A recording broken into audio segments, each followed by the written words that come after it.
नमस्कार दोस्तों, आप सभी का स्वागत है मेरे YouTube चैनल विजय इन्फॉर्मेटिव 5678 पर। मैं हूं विजय प्रकाश। तो दोस्तों, अब ये बात खुलकर सामने आने लगा है और इस मुद्दे पर सामने से प्रश्न भी पूछे जाने लगे हैं कि क्या पाकिस्तान भारत और विश्व से कुछ छिपा रहा है।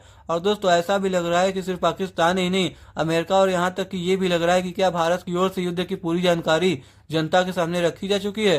क्योंकि दोस्तों, अचानक से भारत और पाकिस्तान के बीच सीजफायर हो गया। आखिर पाकिस्तान में ऐसा क्या हो गया कि सब कुछ एक झटके में रोक दिया गया। अब हाल ही में डीजीएमओ की मीटिंग में एक पत्रकार ने पूछा कि क्या भारत की वायुसेना ने पाकिस्तान की एक न्यूक्लियर फैसिलिटी है किराना हिल्स में, क्या भारत की वायुसेना ने उसे तबाह किया था। उसके बाद खबरों से सुनने में आया है कि पाकिस्तान में कुछ न्यूक्लियर लीकेज हो गया है। उसके उत्तर में भारत के air chief marshal AK Bharti ने जो उत्तर दिया है वो इंटरनेट पर इस समय खूब वायरल है। पहले आप उनकी इस छोटी सी स्पीच को सुनिए, फिर हम इस पर आगे बढ़ेंगे। Thank you for telling us that Kirana Hill houses some nuclear installation. We did not know about it. Okay, and we've not hit Kirana Hills. Whatever is there. Okay, I did not brief in my briefing yesterday. Thank you. Bharat के air chief marshal AK Bharti ने बहुत ही व्यंग्यात्मक लहजे में उत्तर दिया कि हमें पता है नहीं कि किराना हिल्स में है क्या, और जो भी है हमें नहीं पता कि वहां पर क्या है, और हमने वहां पर कोई हमला नहीं किया।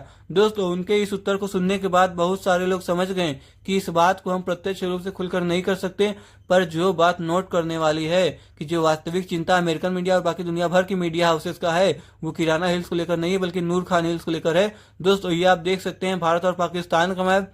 पाकिस्तान की राजधानी इस्लामाबाद के पास रावलपिंडी है, वहीं पर नूर खान एयरबेस है पाकिस्तान का। उसके बहुत ज्यादा साउथ में जब आप देखेंगे तो किराना हिल्स सरगोधा में है। तो दोस्तों, दोनों में काफी अंतर है। अभी के लिए ये बात ठीक है कि भारत के एयर चीफ मार्शल ने ये कह दिया कि हमें पता है नहीं कि किराना हिल्स में है क्या और हमने वहां पर कोई हमला नहीं किया, पर अमेरिकी मीडिया और इनके जो लोग हैं ये सब यही कह रहे हैं कि रावलपिंडी में जो पाकिस्तान का एयरबेस है वहां पर जब भारत ने अटैक किया तब लग रहा है कि पाकिस्तान के न्यूक्लियर स्टोरेज पर भी एक धमाका हुआ था जिससे कुछ डैमेज हुआ है। उसके बाद से ही रेडियो एक्टिविटी लीकेज स्टार्ट होना शुरू हो चुका है। और ये सिर्फ मैं नहीं बोल रहा हूँ दोस्तों, मैं आपको दिखाना चाहता हूँ कि कौन कौन विशेष रूप से अमेरिका से कौन कौन ये बात बोल रहा है।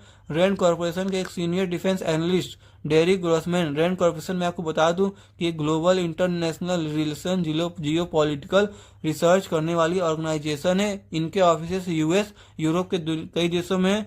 यूएस में इनके 4 ऑफिस हैं और ये इंडियन सब कॉन्टिनेंट को काफी डीपली स्टडी करते हैं। और यहाँ पर रैंड कॉर्पोरेशन के senior defence analyst Derek Grossman कहते हैं कि अचानक से चीजें बहुत ही खराब हो गई थी जब भारत ने पाकिस्तान के नूर खान एयरबेस पर स्ट्राइक किया था।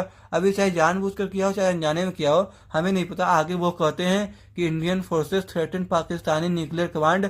मैं आपको बता दूं कि यहाँ पर पाकिस्तान का न्यूक्लियर कमांड है, यहीं से वो डिसाइड करते हैं कि पाकिस्तान के न्यूक्लियर वेपन्स का क्या करना है। उसके अलावा यहाँ पर एक न्यूक्लियर स्टोरेज फैसिलिटी भी थी जो बताया जा रहा है कि डैमेज हो चुकी है और रेडियो एक्टिविटी अब लीक होना स्टार्ट हो चुका है। निसंदेह यह बहुत खतरनाक है और हालात इसके कारण बहुत ज्यादा खराब हो सकता था, पर जैसे ही यूएस को इसके बारे में पता चलता है यूएस ने तुरंत स्टेटमेंट कर दिया। और हमने ये देखा कि न्यूयॉर्क टाइम्स ने भी वही बात रिपोर्ट करी है कि नूर खान एयरबेस पर अटैक कंफर्म होते ही अमेरिका सीधे तौर पर युद्ध में हस्तक्षेप करना शुरू कर देता है।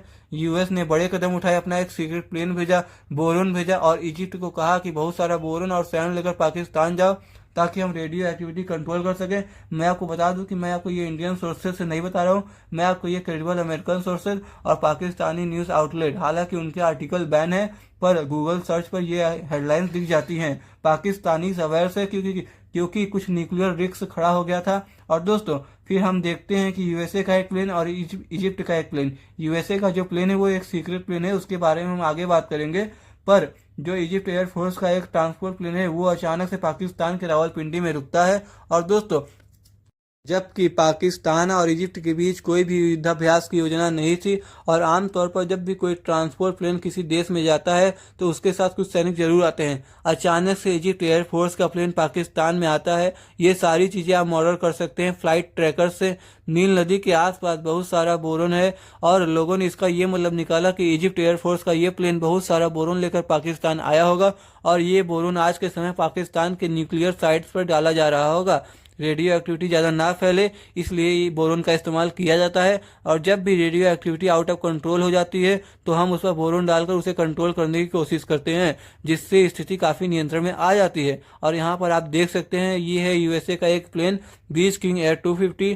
यूएसए ने ये प्लेन विशेष रूप से इसलिए बनाया है ताकि मान लीजिए कि कहीं भी विश्व में न्यूक्लियर कंडेमनेशन बहुत ज़्यादा फैल जाती है तो उसको कंट्रोल करने के लिए ही बीच किंग एयर 250 का रोल है। NNSA, national nuclear security administration, USA ने 3 नए एयरक्राफ्ट रिलीज किए थे। कल को मान लीजिए कोई न्यूक्लियर घटना हो जाए तो उसे जल्द से जल्द कंट्रोल करने के लिए ही ये सारी डेवलपमेंट की गई थी। और मैं ही सिर्फ ये नहीं बोल रहा हूँ दोस्तों, इसरो के formal scientist, x ISRO scientist, इन्होंने भी ये बात नोट करी है और सोशल मीडिया पर पोस्ट करके ये कहा है कि जो बीच किंग एयर 250 का यूज किया गया है, अचानक से यूएसए का रेडियो एक्टिविटी कंट्रोल करने वाला जो ये एयरक्राफ्ट है ये पाकिस्तान में क्या कर रहा था। इससे प्रश्न तो उठते ही हैं, पर बाकी दूसरे चीज़ों से अगर आप इसे जोड़ें तो जेडी वेंस ने अचानक से पीएम मोदी को फ़ोन किया था और कहा था कि अलार्मिंग इंटेलिजेंस मिली है। यही आदमी कुछ दिन पहले ये कह रहा था कि नन ऑफ आवर बिजनेस। फिर जेडी वेंस को अचानक से कुछ ऐसा पता चलता है कि अलार्मिंग इंटेलिजेंस मिली है जिससे पूरे रीजन को नुकसान हो सकता है, और ये जानकारी इन्होंने पीएम मोदी को भेजी और अचानक से सारे न्यूज़ चैनल ठंडे पड़ गए। भारत सरकार ने भी सीज फायर कर दिया और पाकिस्तान को भी बोल दिया कि वो भी ऐसा कुछ न करे। और पाकिस्तान भी कल रात एलओसी पर एकदम शांत था और पाकिस्तान ने भी कुछ दिनों बाद एलओसी पर कुछ नहीं किया। अचानक से कुछ ऐसा हुआ कि कोई सोच भी नहीं सकता था कि हालात इतने खराब हो जाएंगे। पर अगर आप ये सोच रहे हैं कि पाकिस्तान में न्यूक्लियर लीकेज हो जाए तो हमें क्या परेशानी है, तो अब आपको ग्लोबल विंड्स में देखना होगा कि दुनिया में हवाएं इस समय किस दिशा में और किस पैटर्न के साथ चल रही हैं। ग्लोबल विंड्स में आपको दिख जाएगा। तो भारत और पाकिस्तान पर जूम करके देखते हैं तो साफ साफ दिख रहा है कि हवाएं इस समय पाकिस्तान से होकर भारत के उत्तरी क्षेत्र में प्रवाहित हो रही हैं।